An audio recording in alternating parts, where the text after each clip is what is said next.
ইয়াত আপোনালোকে কওকচোন, আপোনালোকে মিডিয়া হ'লেও আপুনি সচেতন এজন ভোটাৰ হয় ইয়াৰ, আপোনালোকেও জানে কোকৰাঝাৰ সমষ্টিত নৱসেনাৰ বিকল্প নাই।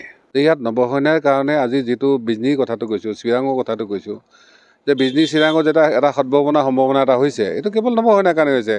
বাকীবিলাকতো মুখত এটা গৈ ইলেকশ্যন কৰিলে তেওঁলোকৰ এইটো এটা মানে প্ৰফেশ্যন হৈ গৈছে।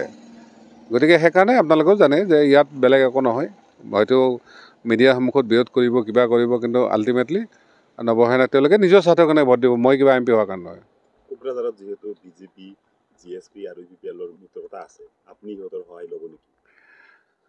এই কথাটো বহুতৰে এনেকুৱা এটা ভাৱ আছে। বিশেষকৈ আমাৰ ইন'চেণ্ট মানুহখিনি একো নাই, কিন্তু যিখিনি পলিটিকেলি বা কিছুমানে হয়তো নৱসেনাক অলপ বেলেগ ফালে অলপ ডাইভাৰ্ট কৰাৰ চেষ্টা কৰে, তেওঁলোকৰ কথাটো আছে। আপোনালোকে জানে যে আমি BTC চৰকাৰ গঠন হোৱা দিনৰে পৰাই ভাল কথাত ভাল, বেয়া কথাত বেয়া সমালোচনা যিখিনি কৰিবলৈ আমি নিশ্চিতভাৱে কৰি আছোঁ। আমি কোনো NDAৰ পাৰ্ট নহয়, কোনো নেডাৰ পাৰ্ট নহয়, সেইটোও আপোনালোকে জানে। কাউন্সিল সেই সময়ত যেতিয়া আমি কাউন্সিলত হাগ্ৰামী মহিলা হৰাটো খুব জৰুৰী আছিল, তেতিয়া প্ৰমোদ বড়োৰ কোনো বিকল্প নাছিল।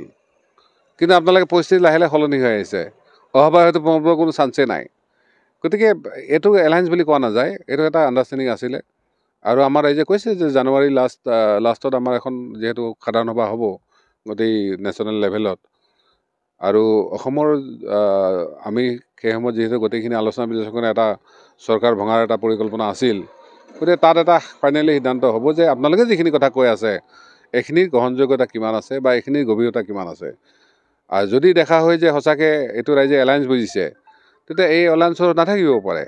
সেইকাৰণে কৈছোঁ এলায়েন্স আচলতে নাই, এটা আণ্ডাৰষ্টেণ্ডিং আছিলে। কাৰণ সেই সময়ত আমাৰ চৰকাৰী যিবিলাক পলিটিকেল আছিল, তেওঁলোকে বহুত ক্ষেত্ৰত ইনভল্ভ আছিলে, তেওঁলোকক ঘৰৰ মানে হেৰি কৰা কথা। আজি আপোনালোকে দেখিছে, আজি হাগ্ৰামা মহিলাই যথেষ্ট মেচিউৰিটি দেখাইছে।